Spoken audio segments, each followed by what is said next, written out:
As you may already know, this whole Brexit process since the vote in 2016 hasn't been easy. Remainers never gave up, and they've tried so many different ways to stop Brexit, whether it was by voting against it in Parliament, or by taking it to court, or to pretend and claim that the Leave campaign didn't play by the rules, or now by collaborating with the EU and foreign powers. Now, this morning, the UK Supreme Court started a session for the next few days to discuss a number of cases. The first one is Gina Miller. Gina Miller started a case a couple of weeks ago because Boris Johnson's government prorogued Parliament.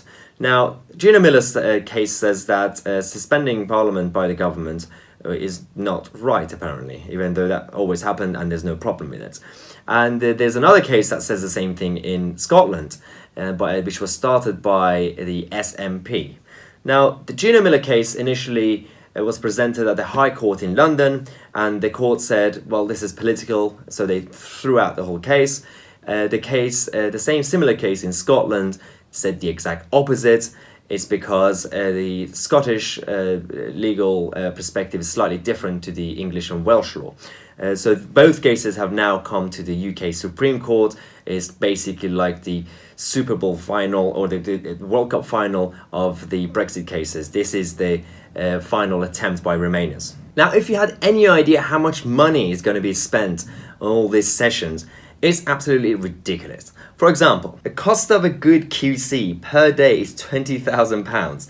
And what's happening right now, this morning at the Supreme Court, Gina Miller's legal team did a bit of a mess up, and it does happen obviously, but they spent hours and hours because they provided the wrong documents and the wrong pages of their evidence bundle. So there was a hashtag Bundlegate that was going around Twitter because they didn't know what they were actually looking for. They were giving the wrong evidence to the panel. But that's the first day. Let's just expect more chaos from these people. But obviously the case is very popular, so there are a lot of people standing outside from both sides, shouting and screaming, because it is getting quite nerve-wracking. Now, the problem with this case is that, so whether a power has been used for a valid purpose is a legal, not political question. The court is not being asked to specify a valid period or a valid purpose for prorogation, but whether this prorogation was in the scope of Boris's power. Now, to make it simple, basically what they're saying is that they're not claiming that the whole suspension of Parliament is unlawful. They're saying that Boris's motivation and the advice he gave to the Queen could be wrong and dodgy. Now, the issue is that what we have is the actual facts and documents, which the government said to Her Majesty and then to Parliament that we are suspending this session because obviously we need to start a new parliamentary session and we need a Queen's speech for the sake of the government's legislative agenda. Now, but Gina Miller basically says, yeah, but that's true and that's fine. But she says that, but we have to see and make sure that his motivation in his head was right. Now, how on earth are you going to prove what he was thinking? Because there's a difference between facts and what someone's actually thinking deep inside. Even if inside his head he was actually planning something weird, saying, oh, actually, the reason I'm doing this is because of Brexit, you can't prove that. It doesn't work that way. The other issue is that the opposition kept complaining, saying that ever since Boris Johnson became leader of the Conservative Party and the new Prime Minister, is not legitimate because he hasn't had a Queen's speech. He needs to start a new parliamentary session. Now, again, tradition says every single time you want to start a new parliamentary session and a Queen's speech, you need to prorogue Parliament. Now, my advice to Jeremy Corbyn is that, dude, you got to pick a side. Either you want a Queen's speech or you don't. Now, the way Remainers are acting and behaving is that they're basically implying that the executive can't have power because somehow the government is a bunch of aliens who are kind of not related to Parliament and they're not respecting parliamentary sovereignty. But the government itself is formed by members of Parliament. And it makes absolutely no sense, because if you're talking about parliamentary sovereignty, especially when it comes to the issue of Brexit, people have already decided. People voted for Parliament. They ordered Parliament to deliver Brexit. And this is what Mark Francois said earlier.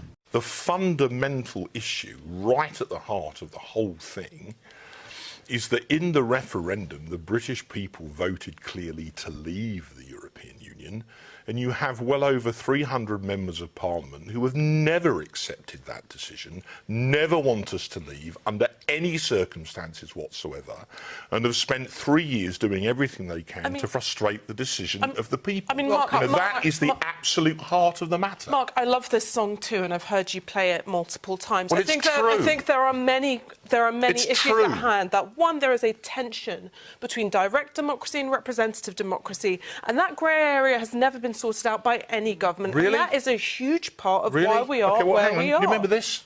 This is the booklet that went through every door. I love that you've come prepared. Oh my God! Well, I took you seriously, right? This is the booklet. He brought his homework. £9.2 million of British taxpayers' money. It went through every door in the country before the referendum. It said on the final page, this is a once-in-a-generation decision. And then it said this is very clear English. This is your decision. The government will implement what you decide. Now, hang on. Wait, no, sorry. wait, No, I haven't finished. Ash, let him finish, then you can come back. I haven't finished my homework, as you so kindly put it. Go on, get on. This was the decision that the British people were allowed to take. They voted to leave, and people like you will never, ever accept it. Won't I? So, No. look, I voted Remain, but I also thought that a soft Brexit compromise would be legitimate because you're right, people voted to leave. But I see your leaflet, and I raise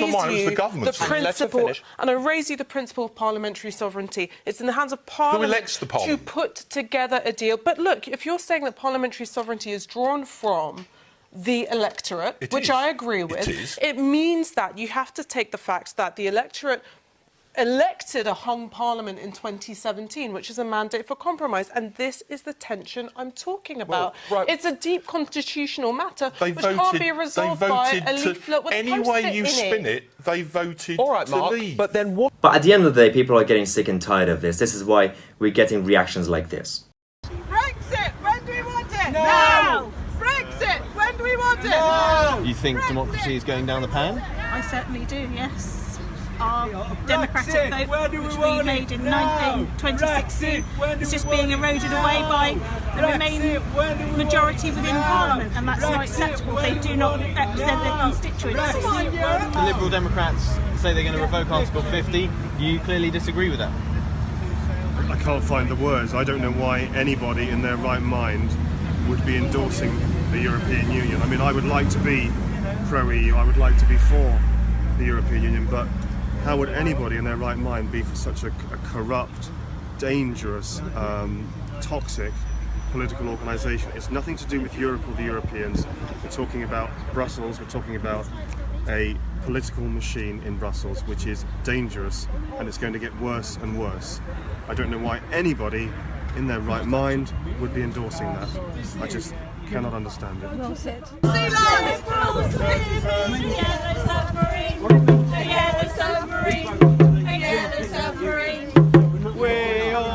See if the Lib Dems get in, who's actually going to win? Because you'll just get people like us outside again saying, no, that was wrong, that's an undemocratic decision. Because it is undemocratic. They took a decision away from us 3.5 years ago because we voted. I mean, it's our fault that not enough of them Remain, or so to speak, didn't get off their backside and go to the polling station that particular day and vote to Remain. We did. We voted to Brexit to out, and that was 3.5 years ago, and we're still here. Now, we're going to be covering what's happening in the Supreme Court over the next few days, so make sure you subscribe to the channel and click on the notification button next to it so you get notified when a video comes out. If you want to follow me on social media, you could find my Twitter and Instagram handles down here. And don't forget to share the video, and as always, I'm Tousi, and this is the fastest growing centre-right channel in the UK.